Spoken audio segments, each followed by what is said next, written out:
I'm Dennis Trudeau. Montreal's news tomorrow at 6 on Newswatch.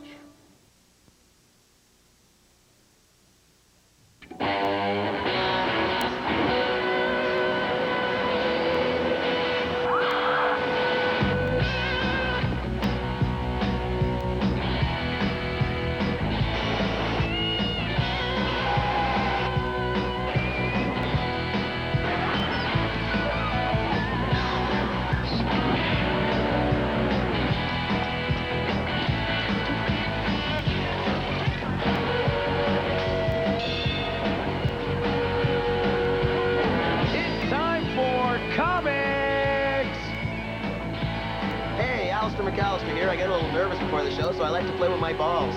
Come on, get your minds out of the gutters, eh? Yes, it's comics! This week, you'll meet a young guy well on his way to fame and fortune. Hey, should be no problem. He's got a BA degree in philosophy. From Montreal, here's Alastair McAlastair. Hey, how you doing? All right, hey, I did this. This is kind of funny. This is something to do. You guys got French channels here in Toronto, too. A while back over there on the French channel, they had a big Clint Eastwood Spaghetti Western Festival. And they had all the Clint Eastwood movies there in French. And I was watching High Plains Drifter, which, if you've ever seen it, it's the coolest movie in the world. Because Clint, he's such a badass in this movie, you know? He's got the scraggly beard, the little hat, you know? He walks into town the first day, whips out the gun, kills 20 people, you know? Walks right up to the leader of the bad guys, looks him right in the eye and says, "Il va falloir que tu sors du village." Supposed to be this badass cowboy, eh? "Il va falloir que tu sors du village." I was like, oh God, here he comes, hide the truffles. Might want to do your nails, that's the High Plains Drifter. You know, it would have been really cool, because they had him talking like a really nice, clean, kind of a Parisian French. You know, it would have been really cool if they had him talking Quebecois. Eh? Wouldn't that have been great? The exact same scene, except he's Quebecois, you know, walking to town the first day, whip out that gun, 20 people, you know. Walk right up to the leader of the bad guys, look him right in the eye. Toi là, va-t'en, Carlis. Va-t'en, sacré, ben, si, va-t'en. Imagine the gunfights, they'd be pretty cool too, eh? Aye, aye. You'd be on the rewind. Did Clint Eastwood just say aye, aye? I must be high. See, because very few people know that about Clint Eastwood. Fluently bilingual, yeah. Actually, I should say this. I'm kind of proud of myself over there. I just graduated from university. Thank you very much. Now you can clap. That's right. I am a university graduate. Very, very proud of myself over there. You know, of course, you realize what that means, don't you? It means that I'm no longer a university student living at home with my mother and my grandmother. It means that I'm now a grown man living at home with my mother and my grandmother. Figure I'll stick around long enough for them to die and leave me the house, huh? Yeah. Then they'll tell you the kids today don't have ambition. Don't listen. So, yeah, like I was telling you over there, I do still live at home with my mother and my grandmother. They're all from Trinidad, incidentally. The whole family, all originally from Trinidad, emigrated over here to Canada. My grandmother still lives there, you know, and she comes up every summer to visit us, you know. Came up last summer, decides she wants to stay, she wants to spend winter, spend Christmas with us, you know. And we're trying to talk her out of it, you know, like, Granny, it gets real cold in Canada in the winter. Go back to the island. We'll see you next year. So, no, I'm going to stay with y'all. I want to stay with y'all. I'm like, all right, you'll see. And then I had a ball with her all winter long, you know? Because something you get used to here in Canada is where there's like no snow, and then overnight, whoosh, you look out the window, 10 feet of snow, right? You know, I wake up in the morning, pop my head out the window, oh, wow, look at that, it snowed last night. Here, Granny, waddle up to the window behind me, pull it open. Oh, where the hell all this white shit come from? Relax, Gran, they call it snow here, you know? My grandmother, though, you know, she loves me. She wants to spend time with me, wants to be with me. I'm a busy guy, you know. I'm always running around, always doing things. Always trying to guilt me out, too, like grandmothers are so apt to do. You know, you don't spend enough time with your grandmother. Yeah, you have to take your grandmother out and do things with your grandmother. You always want to run the street and run wild. Got so fed up of hearing that. The other day there, I broke down. I took her bungee jumping. Actually, they found her skin. Yeah, Oh, shut up. Even Granny laughs at that joke. So much fun, though, because she's so not used to our culture. Everything is, like, new for her, you know. I'm watching TV with her, and this Volkswagen commercial comes on. You've probably all seen it, the guy and the girl there setting up the blind date, you know, and she's like, well, how will I know you? He's like, well, I'll be the guy in the Volkswagen. You seen that commercial? Okay, so here I am now. I'm watching TV with Granny. Commercial comes on. How will I know you? Well, I'll be the guy in the Volkswagen. Right away, Granny pipes up. Well, I never seen anything so stupid in my life. She gonna go on a date with some man she don't even know? She don't know if he an axe murderer. You see, that's how these people get in trouble. I'll be kill her ass. That's grand, it's a commercial. My grandmother. Babysitting my nephew Jan a couple days ago. We're babysitting Jan over there, and he gets in trouble. So right away, Granny, go in the backyard and cut that switch. And man, just flashbacks to my childhood, because that's what West Indians do when you get in trouble is, go in the backyard and cut that switch. And this is, you got to go in the backyard over there, and you got to cut a branch from a tree that they're going to beat you with. Huh? Which really, folks, is a sick punishment, eh? Yeah. You're out there crying your eyes out, you know, and you can't get a little twig because, you know, Mom's going to come back with a big tree trunk, you know. You get in there, and I give her the thing, and I'm still crying, you know, and then the beating starts. And West Indians, it's not one of these little bat, bat, bat. West Indians, there's a lesson in every blow, you know. So it's like, when I tell you to come home at 10 o'clock, you know, then the phone it rings, you Mabel, I'm going to have to call you back. I'm giving this boy licks. All right, then. All right. Where was I? 10 o'clock, Mom? 10 o'clock. I gonna have to start over. When I tell you. Glad you all found that so funny when it was so damn painful for me, huh? We were watching the hockey game a while back, so I like to spend time with her. You know, we're watching the big Canadians' victory over there. And this woman now, you have to understand, she'd never watched a hockey game in her whole entire life to this point. So here we are, watching the game. About 5 minutes into the game, she turns to me, how come there are no blacks in that game? I realize she's right. You know, there aren't that many brothers playing hockey. That's probably why I don't really watch the sport or really follow. I've never been a big hockey fan, you know. Started to think about it. How can we get more brothers interested in hockey? Hit me. You know what we got to do here? Next Winter Olympics, the Jamaicans should have their own team. Hey? Why not? They got a bobsled team. Let's give them a hockey team, man. Wouldn't you go? Wouldn't that be the coolest? Wouldn't you go watch a bunch of Jamaicans play hockey? Wouldn't that be the coolest, man? Bunch of Jamaicans around center ice with the dreadlocks hanging down through the hair. Pass the puck, man. Pass the damn puck. Bubba Irie, him shoot, him score. The Buffalo Soldiers, you know. Pass the puck up on the left-hand side. Pass the puck up on the left. It'll be funny. Come on, it'll be funny. Hi, Alastair McAlastair here. Welcome to my show. Behind me, two people I love the most in the world, sources of great inspiration and material for me, my mother and my grandmother. And I've got a couple questions I want to ask them. I want to be a comedian, you know? There's got to be a way I can get my career to take off. There's got to be a way I can get my face out there, you know? Why don't you try and get on the Concordia bus card? Concordia bus card? You know, that's not a bad idea. I'm a Concordia graduate. I'm going to go there. I'm going to try and do that. It's a good idea, Granny. Okay, so here we are at the Sir George William campus of Concordia University. This is where I went to school. Not really a campus, more of a strip of sidewalk in front of a building in the heart of the city. Still, I went to school here, and I was thinking about what my mom said, and I should be on that famous grads bus poster, and, well, I'm going to make it happen. I'm going to see Michael Hainsworth. Let's go.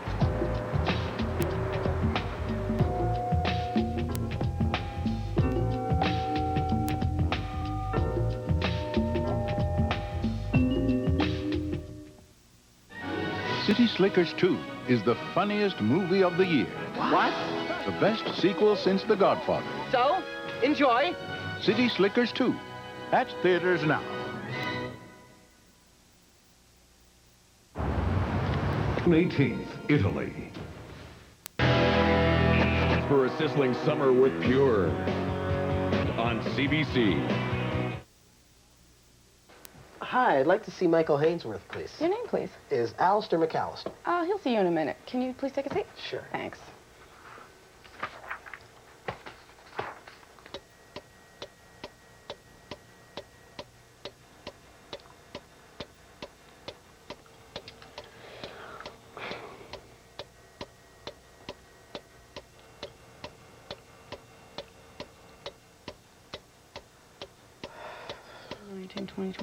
You know, Alastair, there are 221 staples in a stapler. Really?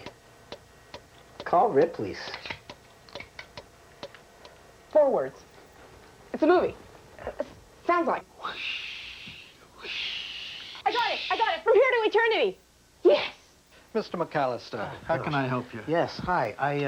I just recently graduated from Concordia University, aspiring comedian. I got this show on the CBC, and I thought it might really help my career take off if I could get on the famous Concordia grads bus card.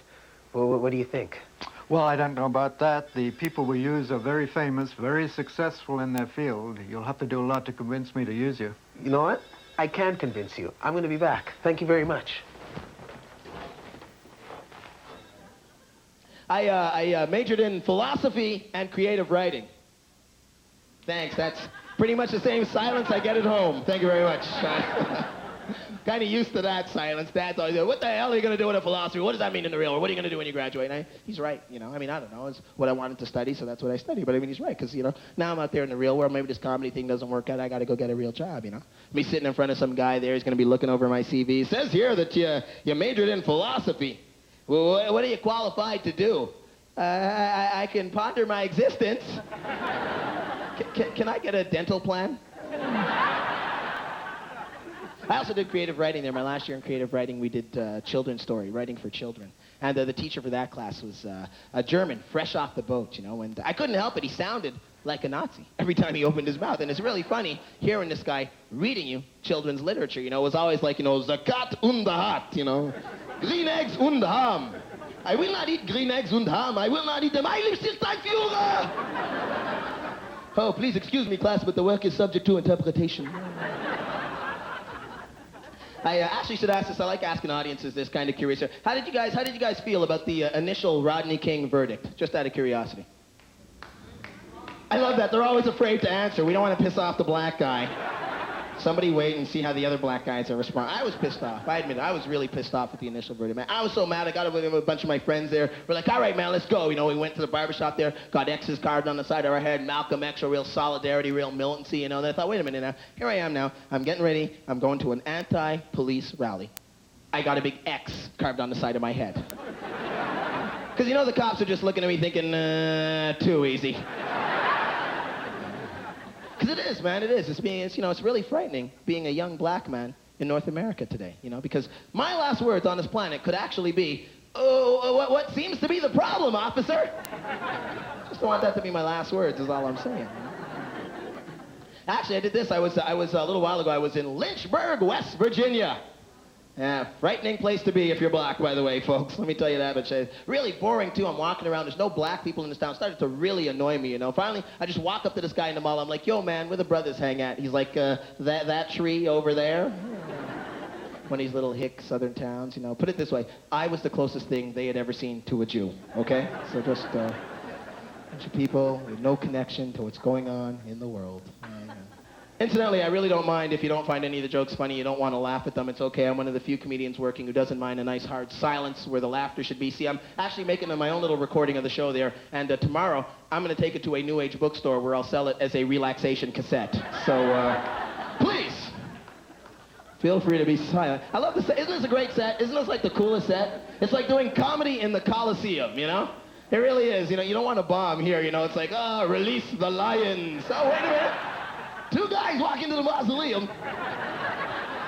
Are we walking together? Are we walking together? Trying to get me on the bus. I have no shame. Alastair McAlastair, comedian extraordinaire. That's right. I just graduated from Concordia University there, and I just got a show here on the CBC called Comics. Comics as in funny? As in funny. But the point is, I'm trying to get on this bus poster. This is the poster they have on the buses and the metros. Famous Concordia grads. Well, don't you think it's a great idea? What are you so famous for? Well, I'm wondering if I can get your signature. Let the powers that be know that I have grassroots support to prove that it's not just my ego alone, but many egos helping me. So they put everybody else on the bus poster. Why not a young comedian? You know what I'm saying?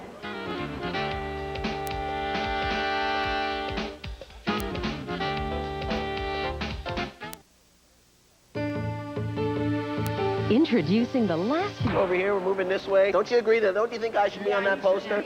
Don't you think so? Well, then sign the petition, man.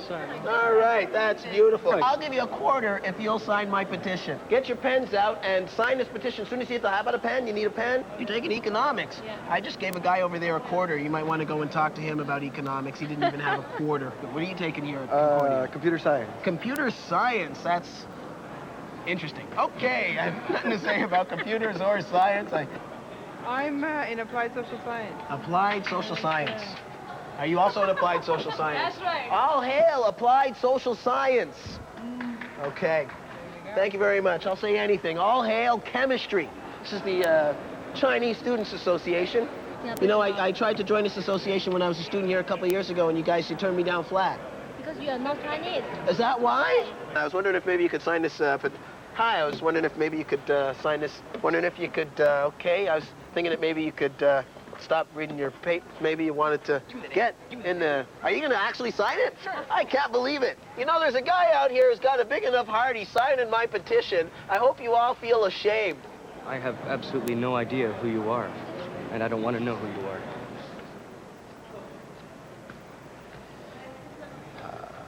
Okay, let's go get some more signatures. Look at this. We have completed another sheet of my petition. This is sheet number 3 or sheet number 4.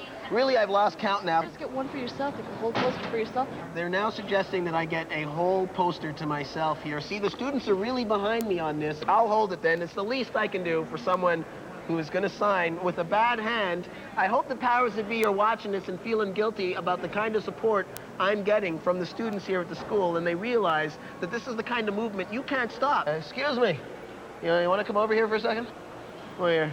I'd give you the hard sell, the big pitch, but I'm so tired, and you've probably heard from everybody what I'm trying to accomplish. You know what I'm trying to accomplish here? No. No idea. Okay, we got to go into the pitch. Hi, I'm Alastair McAlastair. And I just graduated from Concordia over there. All kinds of crazy stuff happening. I was on my way here tonight to do a little show there, and I walk out of the apartment, realize I don't have any matches on me. You know, and it's not like I smoke or anything, but I like to carry matches on me. Kind of a good luck thing there. You meet a girl who smokes or something, can light a cigarette for you. You know, so I run a little corner store near my house, and I go, hey, give me a pack of matches. He goes, 2 cents. I go, no, you don't understand. I'm going to work. I'm in a hurry. Just give me the matches. He goes, 2 cents. I go, wait, really? You're going to stand there now, and you're going to charge me 2 cents for a pack of matches? He goes, oh, I'm sorry, sir. Big recession. 2 cents. I'm like, all right, you bastard, you want to play? No problem. Listen, I want a damn receipt, okay? And bag my matches, you cheap son of a bitch. I really wish I had a checkbook. I could have written him a little check over there. 2 cents! Here you go, my friend. That's going to take a couple of weeks to clear, eh? I don't know. I read this in the paper. You guys, you probably read this. It was happened just a couple of weeks over there. You hear about these guys now. True story, eh? Robbed a bank, and then they got away by taking the bus. Did you read about that? Robbed a bank, and then I couldn't believe that when I read that. The first thing that occurred to me is that makes the city an accomplice to the crime, eh? Wouldn't that be great, man? You bring the transit commissioner bus driver up on charges. Hey, why'd you help the robbers escape? Well, they paid the fare. Imagine that, though. I always thought you're robbing a bank. You know, you got to plan it out. You got to have escape routes. You got to have alibi. I never thought you could just walk into the bank one day. Okay, everybody on the floor. You over there, all the money in the bag. Hurry up. I got to catch the 90. Imagine that, though. Poor guy's on the bus. The cops are chasing the bus. He's like, ah, shit. Give me a transfer. I'm taking the subway. I read this, actually. I read this in the USA Today a couple days ago. You probably heard about this one now. They're trying to pass a new bill there. They want to keep married couples out of the Marines. And seems like a real stupid idea to me, eh? Why keep married couples out of the Marines? I mean, who knows more about fighting than a married couple? I read this, too. Read where the recession is hitting the toy market really hard. You probably heard about that there. In fact, apparently now, Barbie is going to lose her Corvette. Yeah. This year, they'll be marketing the new Barbie bus pass. I think it'll be nice to see her blonde ass waiting for the bus with the rest of us for a change, don't you? After a hard day's petitioning, an exhausted Alastair takes the bus home. I feel that I should be considered among a famous Concordia grads. My lovely assistant, Leanna. Aren't you Hannah Gardner? You want to be on a bus poster. Why do I want to be on a bus poster? Hey, I just got this show over here on the CBC there. I'm an aspiring young comedian. I just graduated. Wow, this is great. This is so cool. Excuse me? Who are you? Hi, Alastair. Alastair McAlastair, comedian extraordinaire and recent Concordia grad. Hey, tell me, Hannah, how'd you get on this poster? I was invited, Alastair. Oh, well, excuse me. Well, you know, they should ask me. I've been asking them. Well, maybe you're going about it the wrong way. With this business with Michael Hainsworth and the students, a little pushy, no? Are all you comedians like that? Me, pushy? Hey, I heard from people at the Fifth Estate that you make Roseanne Barr look like Mother Teresa. Who are you talking to? I want names. Hey, enough about you. Back to me. My show, my problems. I belong here. You know, I got this show. I'm going to be co-hosting this great show at CBC Montreal. Look, McAlastair, are you telling me everything? I happen to know there is an old copy of a pilot you once did. How'd you find that? I told them to destroy all the copies. It's my job. I am an investigative journalist. Watch it and weep. Canadian homeboy, born and raised, getting heat from mom was how I spent my days. Check it out. Alastair, why are you standing there with the fridge door open? Take what you want, close the door. Chilling on the couch, watching too much TV. That's it, Mom Alastair. flipped out, started yelling at me. I'm fed up. We're sending you off to Avonlea.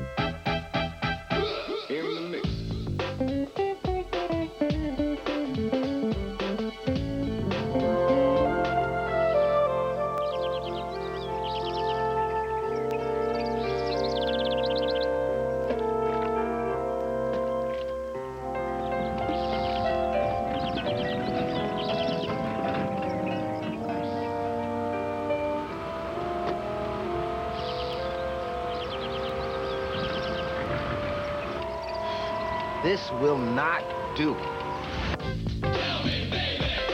Living life in Avonlea, this lifestyle, no, it ain't for me. Hey, it might be a hit on the CBC, but Avonlea just ain't for me. It got to be so damn tough.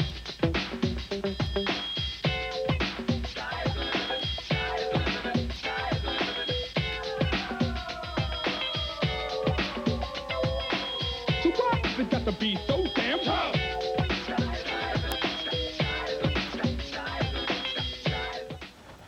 All right, so it was never made. Besides, you know, they stole my idea and made two very successful shows. Alastair McAlastair, I like you. You got nerve, so I'll tell you what I'll do. I've been up in this square for a long time. You want it so badly, it's yours. Comics will be right back with Put Alastair on the Bus. Don't go anywhere.